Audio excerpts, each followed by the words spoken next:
Chapter 3. North High School was made up of about 8 rectangular buildings scattered geometrically around a center point of the school grounds. All were joined by exterior hallways.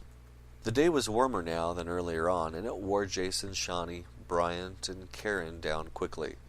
Finished with their meal, the foursome slowly wandered over to a small grove of trees growing in the school's front lawn. It provided a little shade, and gratefully all of them collapsed therein. "Boy, what a lazy day," Jason whispered. They agreed, then lapsed into content silence, underscored only by a dog barking in a distant kennel and a man mowing his lawn about a block down the street. The light rustling of the leaves above them spun a web of comfort and peace, which drew them all in. Karen and Bryant had met less than a month before. Karen had just transferred to North High, and Shawnie had quickly befriended her and introduced Karen to their circle of friends. It had only taken one look at her shapely figure, olive skin, dark full hair, and deep pool blue eyes, and Bryant was hooked. To everyone's astonishment, Karen had immediately returned Bryant's interest.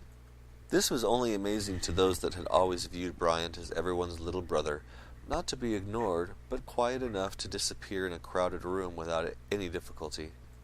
While Karen and Bryant talked about inconsequential things, Shawnie was content to quietly run her fingers through Jason's mane of wavy dark blonde hair as he lay with his head resting in her lap. He hid his bright green eyes behind jet-black Ray-Ban sunglasses and dozed in and out of their sparse conversation for a while.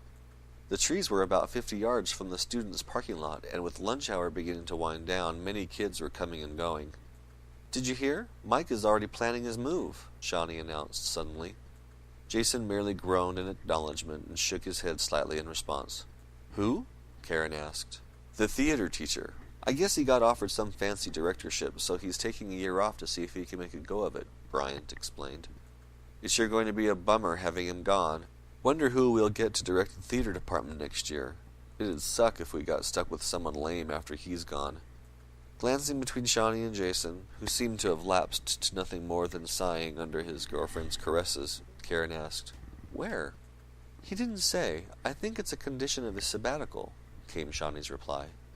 "Never heard of that before," said Bryant. Jason chipped in, "With Mike's luck, it's somewhere terminally dull." As far as their group was concerned, any place other than Southern California suffered from a case of terminally dull. The bell rang seemingly premature, indicating lunch was over. Karen and Bryant talked in soft, complimentary tones as they gathered up the remains of their lunch. Jason stretched and groaned, and Shawnie wriggled away from him so that she could gather up her belongings. Still stretching, Jason suddenly realized that his back, arms, and legs all had aches and pinches in them from his workout the night before. He made a mental note to do more warm down from his nightly exercises, then pulled his limber form upright. The 4 students began back towards the school. None of them really desired to go back indoors, despite the warm weather. "I hear that the sob assembly this year is setting records for cheesy," Bryant said as they walked, designed as a time for the graduating class to celebrate their accomplishments the previous year. Jason noticed the sarcasm in Bryant's face. With a shrug, he replied, "Yeah, but would you expect anything less? It's the senior class's way of patting themselves on the back and getting sympathy all the way to commencement." "So, nothing of substance," Bryant agreed.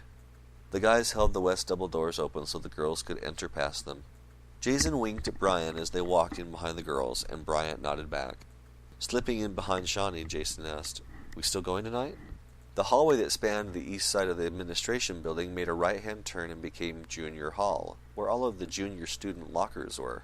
Jason set his folder atop the lockers and stood by as Shawnie opened her locker. "Why would I want to go out with the likes of you?" Shawnie asked scornfully. "Please, please," Jason pleaded and fell to his knees. Bryant looked around uncomfortably and shrugged to the people watching the spectacle. "You're attracting unwanted attention," he whispered to his buddy. Jason stood up and suddenly grabbed Shawnie in a wild, close embrace. Shawnie squirmed for a second, then relaxed into his arms. "My darling Miss Blake, if you don't go out with me tonight, I shall go insane, totally mad, and do horrible things to myself," Jason threatened in a deep voice. "We can only hope," Bryant muttered, earning a grin from Karen. "Oh, heaven forbid," Shawnie cried, touching the back of her right hand to her forehead, and sighed. "Do you still want to go?" Jason asked in a sudden shift in character back to himself. "Pick me up at 6?" Shawnie teased with her eyes as much as with her voice. Baby, I'll pick you up whenever you want, Jason said and leaned toward her. Shawnie giggled and said, Careful. Jason chuckled and their lips touched. Just then a group of guys passed them heading for the back hall, and one of them slapped Jason on the back, calling, Go team! Karen and Bryant began to laugh, and Jason stared daggers at the brunette. Mark, you dork, he accused, but the glare leaked into a grin. Mark shrugged as his friends pulled him around the far corner, and he yelled, It's from hanging around you thespians! Are you two coming tonight? Shawnie asked, pointedly ignoring Mark and Jason's antics. 6:30 at the Fun Zone, Karen responded, glancing at Bryant, who nodded. I think Tarmy, Jade, Kip, and Rand are all going to meet us there, he agreed. Tossing his hands in the air, Jason exclaimed, Oh sure, make it a group thing. My fans follow me everywhere. I get no peace. Okay, center of the universe, we gotta get to class, Bryant said, laughing at his friend's melodramatics. Same with us, kiddo, Karen reminded her friend. Shawnie grabbed her books and closed her locker. At the top of the hall, the group said their goodbyes, however long or short they needed, and the two boys walked through the cafeteria to the phys ed locker rooms.